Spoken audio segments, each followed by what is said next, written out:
আজ 19শে মার্চ বৃহস্পতিবার নানুর বিধানসভা কেন্দ্রের তৃণমূল কংগ্রেস প্রার্থী বিধানচন্দ্র মাঝি বীরভূম জেলার পবিত্র সতীপীঠ কঙ্কালীতলা এবং শিব মন্দিরে ও হনুমান মন্দিরে পুজো দিয়ে আনুষ্ঠানিকভাবে নির্বাচনী প্রচার শুরু করলেন। এদিন সকালে পুজো দেওয়ার পর তিনি কর্মী সমর্থকদের সঙ্গে নিয়ে প্রচার কর্মসূচিতে অংশ নেন।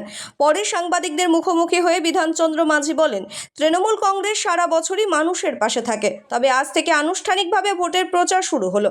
তিনি আরও জানান, 2024 সালে লোকসভা নির্বাচনে বিরোধীদের সঙ্গে যে ব্যবধান তৈরি হয়েছিল তার থেকেও বেশি ব্যবধানে জয়ের ব্যাপারে তিনি আশাবাদী।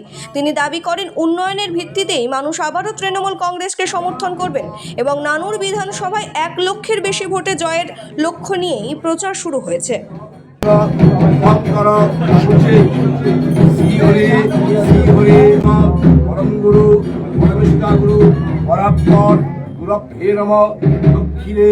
গণেশায় নমঃ, মস্তকে শিবায় নমঃ, সম্মুখে মহাকাল ভৈরব সংযুক্তাং কুণ্ডুবর্গ ফলপ্রদান আয়ু আরোগ্য বিদ্যা বুদ্ধি ধনুধান্য সর্ববিঘ্ন চলাবেশ্বরী সর্বানন্দ পরে দেবী নারায়ণী নমস্তুতে। ওম শ্রী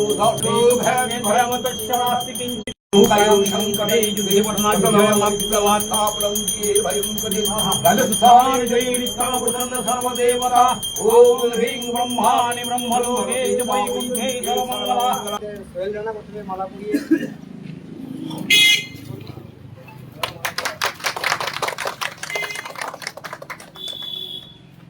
পরিয়ে পড়াবে আমাদের গানি।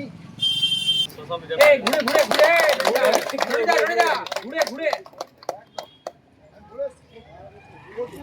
আটা মালা আছে দারুন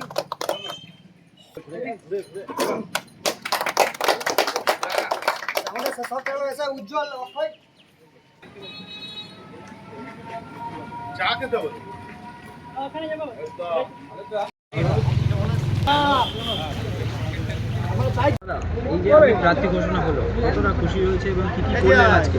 প্রথমেই ধন্যবাদ জানাতে চাই আমাদের মাননীয় মুখ্যমন্ত্রী মমতা বন্দ্যোপাধ্যায় এবং আমাদের সর্বভারতীয় তৃণমূল কংগ্রেসের সাধারণ সম্পাদক অভিষেক বন্দ্যোপাধ্যায়কে আমাকে আবার দ্বিতীয়বারের জন্য মানুষের কাজ করার সুযোগ দিয়েছেন নানুর বিধানসভায় এবং আমাকে যোগ্য বলে মনে করেছেন। আজকে আমরা সেই আনুষ্ঠানিকভাবে আমাদের কঙ্কালী মায়ের চরণে পুজো দিয়ে আমাদের প্রচার শুরু করলাম এবং এখানে আমাদের যে কাঞ্চীশ্বরের বাবা চরণে প্রণাম করে পুজো শুরু করলাম এবং আমরা জানি এখানে হনুমান মন্দিরও আছে, সেখানে পুজো দিয়ে আমরা প্রচার শুরু করলাম। আজ থেকে কি কর্মসূচি শুরু হয়ে গেল? দেখুন, আমরা সারা বছরই মানুষের সঙ্গে থাকি। আনুষ্ঠানিকভাবে নির্বাচনী প্রচার শুরু হলো, কিন্তু আমাদের সারা বছরই মানুষের সঙ্গে থাকি, জনসংযোগ আমাদের সারা বছরই থাকে। বিরোধীদের কি দেখতে পাচ্ছেন মাঠে? দেখুন, নানুর বিধানসভায় যদি রেজাল্টগুলো দেখেন, আমরা দেখবেন যে 2024 সালে যে লোকসভা নির্বাচন হয়েছে সেখানে আমরা বিরোধীদেরকে 86,000 ভোটে পিছনে রেখে দিয়েছি। এবার আপনারা বুঝতে পারছেন রেজাল্টই কথা বলে। আমাদের সামনে টার্গেট হচ্ছে 2026-এ আমরা 1 লক্ষের বেশি ভোটে আমাদের এখানে বিরোধীদেরকে পরাস্ত করব।